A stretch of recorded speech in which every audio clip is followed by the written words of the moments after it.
ఏది అయినా ట్రై చెయ్యి ఆచి చికెన్ మసాలా. ఆచి చికెన్ మసాలా. దేశ రాజకీయాల్లో ఈ రోజు బిగ్ డే. 30 ఏళ్ల నిరీక్షణకు తెరపడుతుందా లేక తేలిపోతుందా? నారీ శక్తి పేరుతో తీసుకొచ్చిన రాజ్యాంగ సవరణ బిల్లు నిజంగా మహిళల సాధికారత దిశగా అడుగుపడుతుందా? రాజకీయ ఆటలో భాగమవుతుందా? నెంబర్ గేమ్ లో ఎవరి స్ట్రాటజీ ఎలా ఉండబోతోంది? ఈ ప్రశ్నలకి సమాధానం కొన్ని గంటల్లో తేలిపోనుంది. ఇంతకీ లోక్సభలో ఎన్డీఏ బలం బిల్లు నెగ్గేంత ఉందా?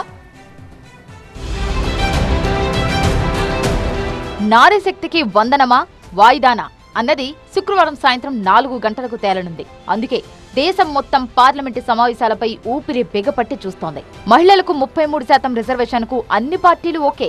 కానీ సమస్యల డీలిమిటేషన్ తోనే. ఇది సాధారణ బిల్లు కాదు, రాజ్యాంగ సవరణ చెయ్యాలి. అంటే ఇక్కడ సింపుల్ మెజార్టీ సరిపోదు, స్పెషల్ మెజార్టీ కావాలి. అంటే హౌస్ లో ఉన్న మొత్తం సభ్యుల్లో మెజార్టీతో పాటు హాజరై ఓటు వేసిన వారిలో 2/3 మద్దతు కావాలి. లోక్సభ ఫుల్ స్ట్రెంగ్త్ 543, ప్రస్తుతం ఉన్న సభ్యులు 540. అందరూ హాజరైతే 360 ఓట్ల మద్దతు కావాలి. ప్రస్తుతం ఎన్డీఏ బలం 293, అంటే కనీసం 67 అదనపు ఓట్లు కావాలి. ఇక్కడే అసలు సమస్య. సాధారణ బిల్లుల్లా విపక్షాన్ని పక్కన పెట్టి పాస్ చేయడం ఇక్కడ సాధ్యం కాదు. కానీ విపక్షాలన్నీ డీలిమిటేషన్ బిల్లును తీసుకొచ్చి కేంద్రం కుట్రకు పాల్పడిందని ఆరోపణలు చేస్తున్నాయి. అందుకే ఎన్డీయేతర పార్టీలు ఎన్ని అధికార పక్షానికి మద్దతు ఇస్తాయన్నది ఇక్కడ కీలకం. కొన్ని పార్టీలు నేరుగా సపోర్ట్ ఇవ్వకపోయినా గైర్హాజరైతే 2/3 టార్గెట్ కూడా తగ్గుతుంది. మరోవైపు విపక్షం కూడా ఇదే లెక్కపై గేమ్ ప్లే చేస్తోంది. ఏ ఒక్క సభ్యుడు గైర్హాజరు కాకుండా కాంగ్రెస్ విప్ జారీ చేసింది. అలాగే ఇండి కూటమిలో కీలకమైన టీఎంసీ, ఎస్పీ, డీఎంకే లాంటి పార్టీలు బిల్లును పూర్తిగా వ్యతిరేకిస్తున్నాయి.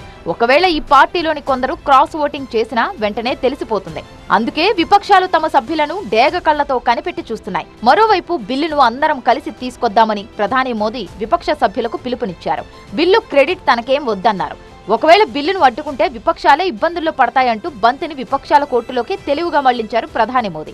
कि हम पुरानी जो कुछ भी मर्यादाएं रही होगी, मुश्किलें रही होगी, उसे बाहर निकले, हिम्मत के साथ हम आगे बढ़े, सर्वसम्मति से इसको आगे बढ़ाना चाहिए. और जब सर्वसम्मति से बढ़ता है तो ट्रेजरी बेंच पर एक दबाव रहता है. उनको भी लगता है भाई सबका इसमें हक है, हर एक की बात मान के चलो. మరోవైపు పార్లమెంట్ ఆమోదిస్తేనే బిల్లును అమలు చేస్తామంటున్నారు అమిత్ షా. బిల్లుకు ఫ్లోర్ సపోర్ట్ ఇస్తేనే ముందుకు తీసుకువెళ్తాం, లేకపోతే వాయిదా వేస్తామన్న సంకేతం ఇచ్చినట్లయింది. అంటే ప్రభుత్వం కూడా బిల్లుపై పూర్తిగా రిస్క్ తీసుకునే మూడ్లో లేదని అర్థమవుతోంది. మరోవైపు ఇక్కడ మరో లాజికల్ పాయింట్ ఉంది.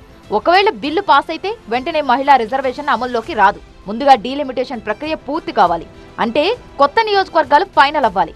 ఆ తర్వాత రిజర్వేషన్ అమలవుతుంది. అంటే ఇది ఒక లాంగ్ టర్మ్ ప్రాసెస్. వెంటనే ఫలితం కనిపించదు, కానీ పొలిటికల్ ఇంపాక్ట్ మాత్రం వెంటనే ఉంటుంది. ఒకవేళ బిల్లు పాస్ అయితే దేశవ్యాప్తంగా మహిళలకు ఇది పెద్ద పొలిటికల్ మైలురాయి. ఒకవేళ వాయిదా పడితే మళ్లీ ఎప్పుడొస్తుందో చెప్పలేం. ఎందుకంటే ఇది సింపుల్ బిల్లు కాదు, పొలిటికల్ కన్సెన్సస్ అవసరమున్న బిల్లు. మొత్తానికి ఎవరి దగ్గర ఎంత బలం ఉంది అన్నది కాదు, ఎవరు ఎవరిని ఎలా హ్యాండిల్ చేస్తారు అన్నదే కీలకం. అందుకే శుక్రవారం సాయంత్రం 4 గంటలకు ఏమవుతుందన్న ఉత్కంఠ దేశవ్యాప్తంగా కనిపిస్తోంది. లెక్క చాలా క్లియర్. ఎన్డీఏకి దాదాపు 67 సీట్లు కావాలి. మరి విపక్షం యునైటెడ్ గా ఉంటుందా? అందరూ హాజరవుతారా? ఎవరైనా వాకౌట్ చేస్తారా? ఇవే ఫైనల్ రిజల్ట్ ను డిసైడ్ చేస్తాయి. మరి చూడాలి, శుక్రవారం నారీ శక్తి వందనమా వాయిదానా అన్నది.